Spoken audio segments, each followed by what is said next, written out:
when I look at China and India, I think there's a lot of similarities in just their geographies, demographics, and all this kind of stuff into how they could have necessarily become big manufacturing powerhouses. And obviously, China ended up being the big manufacturing house of the world.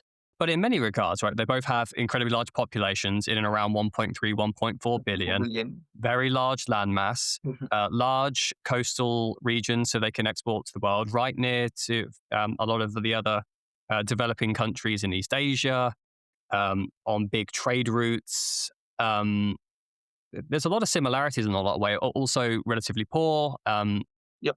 but sort of developing into middle income countries. Mhm. It's interesting that a lot of the manufacturing industry was so then dominant in China as opposed to India.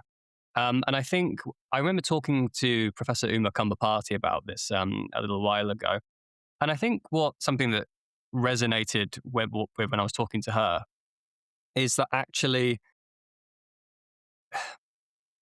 India has a little bit more of a hard time uh, administrating across its geography compared to China per se, because China is very much a command and control economy.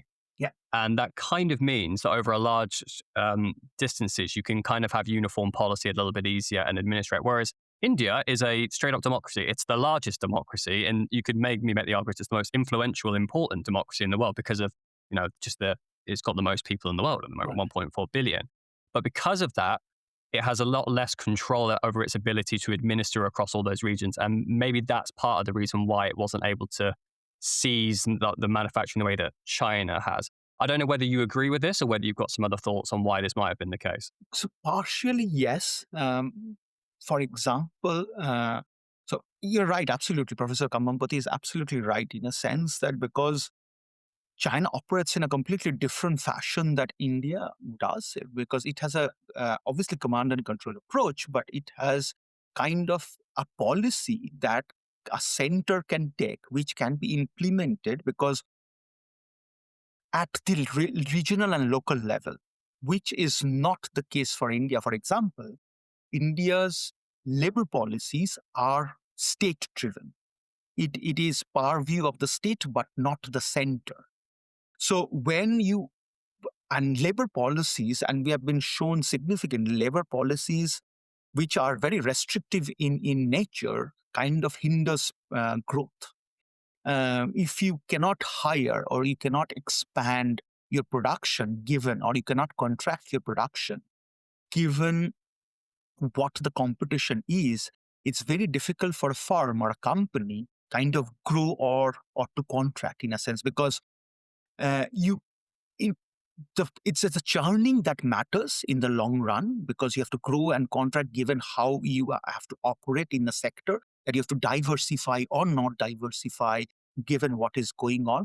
So these are the laws, kind of one example of it. These are the one kind of laws which kind of is not having a parity across different regions of India.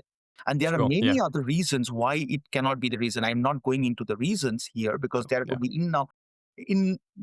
innumerable number of reasons which are kind of restricting not to be have a single policy on this. Most of it is political. A large part of it is political. Let's not go into there.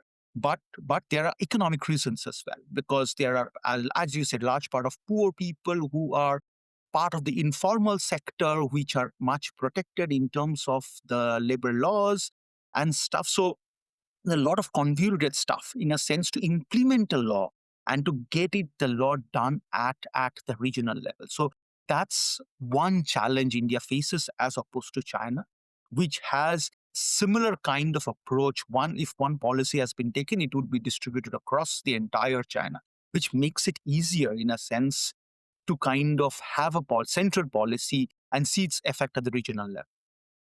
Hmm. But it's not per se for India. This is one. And there are many other reasons. There are many other economic reasons. There are administrative reasons for sure.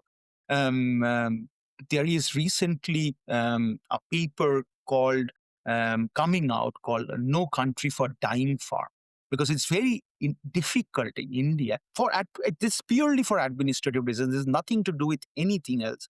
that if you are not operating in a certain sector or any sector, it's very difficult to exit your industry Hmm. just purely because of administrative reasons. You cannot just go to liquidate your farm, go and say, give back the money and just close your doors and go back. It doesn't happen in India. And that kind of has a greater impact in a sense of misallocation. Let's say I am a dying farm, and if I don't cannot compete with right now with anyone because I cannot produce, I don't have that competitive edge because I have to, there are some laws that I have to kind of go by. For that, I cannot close, for which I have to get credit from the bank. These credits are misallocated. This could be gone for better efficient farms, which where these are being kept for these inefficient farms. These are purely administrative reasons why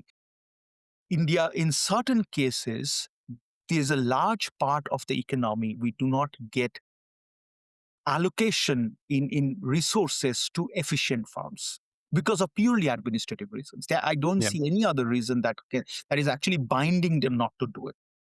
Yeah.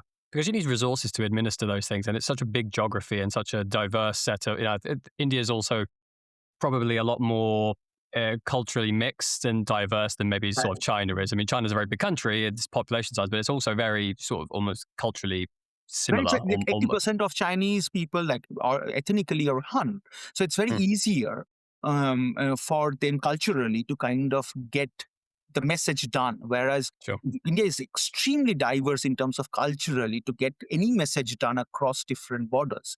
India used to be now it's getting better. That used to be have very different tax policies across different regions. So when a good crosses border, state border from one border to another, you have to give one tax or the other. There are multiple taxes. You have to fill multiple papers. Oh, So okay. Even within the borders, within the even with country. like from one state to another, if you are even like a 10-kilometer distance and there's a state border in between, you have to give like fill up multiple pages of forms, give lot of tax, Yeah. different kinds And of taxes.